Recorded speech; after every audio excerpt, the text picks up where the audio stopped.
উচ্ছেদ কৰা লাখ লাখ মুছলমানক মাটি দিব চৰকাৰে। উচ্ছেদিত লোকলৈ ভাল খবৰ, মাত্ৰ এই তিনিটা কাম কৰিলেই মাটি দিব চৰকাৰে। কি কি কাম কৰিব লাগিব আৰু কেনেকৈ কৰিব, এই সন্দৰ্ভত জনাই আছোঁ সবিশেষ। আপুনি ভিডিঅ'টোত লাইক কৰি শ্বেয়াৰ কৰি দিয়ক। ৰাজ্যৰ উচ্ছেদিত মুছলমানৰ বাবে ডাঙৰ খবৰ, প্ৰতিগৰাকী উচ্ছেদিত লোকে লাভ কৰিব মাটি। চৰতে ভূমি প্ৰদানৰ ব্যৱস্থা কৰিব চৰকাৰে। ৰাজ্যত চলা উচ্ছেদ অভিযানৰ মাজতে মুখ্যমন্ত্ৰী হিমন্ত বিশ্ব শৰ্মাৰ এই বৃহৎ ঘোষণা। ৰাজ্যৰ হাজাৰ হাজাৰ উচ্ছেদিত মুছলমানৰ বাবে ডাঙৰ খবৰ। ৰাজ্যৰ প্ৰতিগৰাকী উচ্ছেদিত লোকে লাভ কৰিব চৰকাৰী ভূমি। চৰতে ভূমি প্ৰদানৰ ব্যৱস্থা কৰিব চৰকাৰে। ভূমি লাভ কৰিবলৈ উচ্ছেদিতই কৰিব লাগিব মাত্ৰ তিনিটা কাম। কি কি কাম কৰিব লাগিব চাওঁ আহক। উচ্ছেদিত লোকে মাটি নাই বুলি প্ৰমাণ কৰিব লাগিব। এইটো হৈছে প্ৰথমটো কাম, যে আপোনাৰ অসমত কোনো মাটি নাই। আৰু দ্বিতীয় কামটো হৈছে 1971 চনৰ আগত অহা মানুহ বুলি প্ৰমাণ কৰিব লাগিব আপুনি। অৰ্থাৎ 1971 চনৰ আগৰ নথি পত্ৰ আপোনাক লাগিব। আৰু উচ্ছেদিতই চৰত থকা বুলি কৰিব লাগিব প্ৰমাণ। অৰ্থাৎ আপোনাক যি ঠাইত সংস্থাপন দিব সেই ঠাইত আপুনি যুগ যুগ ধৰি বসবাস কৰা বুলি প্ৰমাণ দিব লাগিব। এই তিনিটা কাম কৰিলে চৰকাৰে আপোনাক দিব মাটি। ৰাজ্যত চলা উচ্ছেদ অভিযানৰ মাজতে মুখ্যমন্ত্ৰী হিমন্ত বিশ্ব শৰ্মাই কৰিলে এই বৃহৎ ঘোষণা। ৰাজ্যৰ হাজাৰ হাজাৰ উচ্ছেদিত মুছলমানৰ বাবে ডাঙৰ খবৰ। ৰাজ্যৰ প্ৰতিগৰাকী উচ্ছেদিত লোকে লাভ কৰিব ভূমিৰ পট্টা বা ভূমি লাভ কৰিব।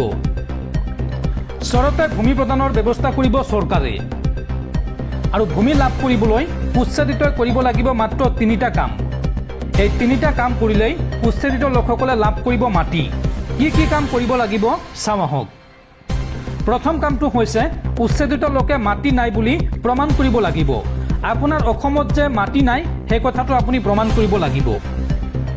আৰু 1971 চনৰ আগত অহা মানুহ বুলি প্ৰমাণ কৰিব লাগিব। অৰ্থাৎ আপুনি ভাৰতীয় নাগৰিক যে হয় সেইটো প্ৰমাণ কৰিব লাগিব। 1971 চনৰ পূৰ্বৰ নথি পত্ৰ আপুনি দেখুৱাব লাগিব। আৰু উচ্ছেদিতই চৰত থকা বুলি প্ৰমাণ কৰিলেই লাভ কৰিব ভূমি। অৰ্থাৎ যি অঞ্চলত আপোনাক সংস্থাপন দিয়া হ'ব, চৰত যি সংস্থাপন দিব আপুনি তাত থকা বুলি প্ৰমাণ দিব লাগিব যে আপুনি পূৰ্বৰ পৰা তাতে বসবাস কৰি আছে। ৰাজ্যত চলা উচ্ছেদ অভিযানৰ মাজতে মুখ্যমন্ত্ৰী হিমন্ত বিশ্ব শৰ্মাই কৰিলে এই বৃহৎ ঘোষণা। দৰ্শকসকল, আপোনালোকে নিশ্চয়তে বুজি পাইছে, ৰাজ্যজুৰি অসম চৰকাৰে আৰম্ভ কৰিছে উচ্ছেদ অভিযান। যিসমূহ নেকি চৰকাৰী ভূমি আছে সকলো চৰকাৰী ভূমি ইতিমধ্যে বেদখলমুক্ত কৰিবলৈ উচ্ছেদ অভিযান চলাইছে। প্ৰতিদিনে ৰাজ্যৰ ভিন্ন প্ৰান্তত উচ্ছেদ অভিযান অব্যাহত আছে। আৰু তাৰ মাজতে মুখ্যমন্ত্ৰী হিমন্ত বিশ্ব শৰ্মাই এক বৃহৎ ঘোষণা কৰিছে যে উচ্ছেদিত মুছলমানসকলক মাটি দিব চৰকাৰে। কিন্তু তেওঁলোকে কৰিব লাগিব তিনিটা বিশেষ কাম। তেওঁলোকে প্ৰথম কামটো হৈছে তেওঁলোকৰ মাটি নাই এই কথাটো প্ৰমাণ কৰিব লাগিব। দ্বিতীয় কামটো হৈছে তেওঁলোকৰ 1971 চনৰ পূৰ্বৰ নথি পত্ৰ থাকিব লাগিব। অৰ্থাৎ তেওঁলোকে যে 1971 চনৰ পূৰ্বে অসমত বা ভাৰতত আহিছে তাৰ প্ৰমাণ পত্ৰ দিব লাগিব। আৰু তাৰপিছত শেষৰ নিয়মটো হৈছে যে যি অঞ্চলত চৰকাৰে সংস্থাপন দিব বা মাটি দিব সেই অঞ্চলত আপুনি পূৰ্বৰ পৰা অৰ্থাৎ যুগ যুগ ধৰি বা কেইবা বছৰ ধৰি বসবাস কৰি থকাৰ প্ৰমাণ দিব লাগিব। আৰু এই তিনিটা কাম কৰিলে চৰকাৰে মাটি দিব আপোনাক। এই কথা ঘোষণা কৰিছে মুখ্যমন্ত্ৰী হিমন্ত বিশ্ব শৰ্মাই।